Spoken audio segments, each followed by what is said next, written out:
Preparing the works. It may take potters 8 to 12 weeks to accumulate pots for the wood firing. When their studio is full of pots and they have no more room for stacking work, they then begin the glazing and firing process. Kiln slabs. The structure of kiln slabs and supporting props, or fire bricks, is normally rebuilt with each new setting of wear. Each slab should be supported at 3 points, as it is unlikely to rest evenly on a 4-point support. In fact, when it is supported by 4 points, it will be under tension, which would cause it to break. The kiln setting is placed layer by layer and should be done evenly. Also, the slabs that sagged in the former firing are placed with their sag pointing upwards in the next firing. Grate. The wood is spread out evenly on the grate so that it has easy access to air. The distance between the grates should be wide enough so that the wood will fall into the ash pit when it is nearly burned out.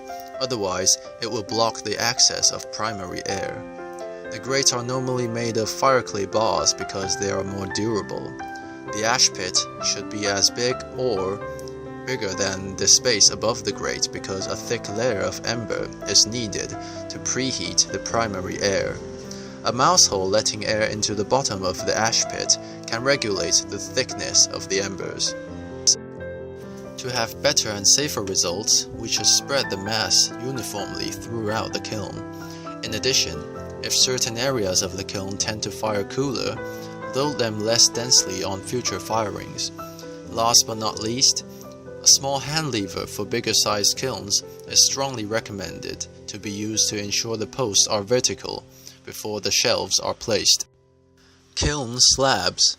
The structure of kiln slabs and supporting props, or fire bricks, is normally rebuilt with each new setting of wear.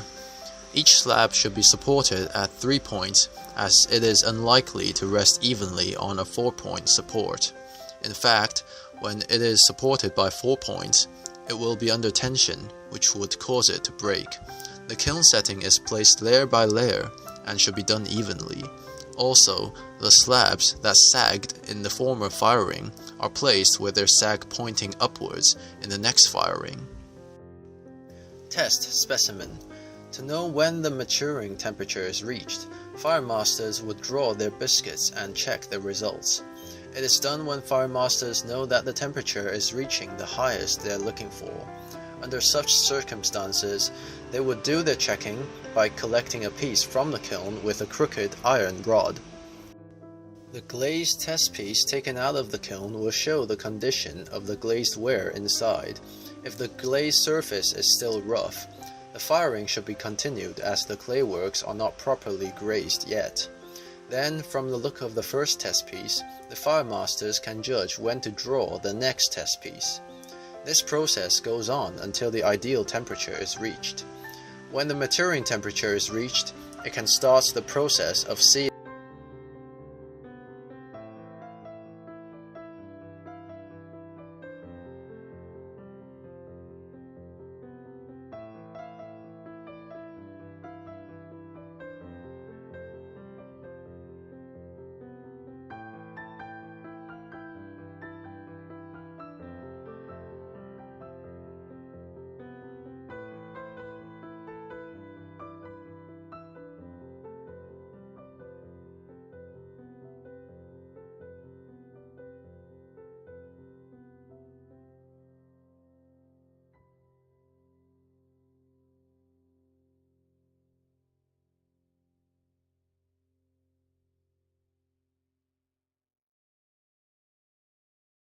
Cooling. Cooling is a process to lower the temperature in a kiln so that pots can be collected by potters through a door with a high concentration of sand. Their air intake from the fireboxes, spy holes, and vent holes should be completely sealed off after firing and the kiln left to cool by itself. If the kiln is cooled too fast, pots may crack because the clay suddenly contracts at 573 degrees Celsius. In other words, this sudden contraction will make the cooling uneven, which will cause cracking.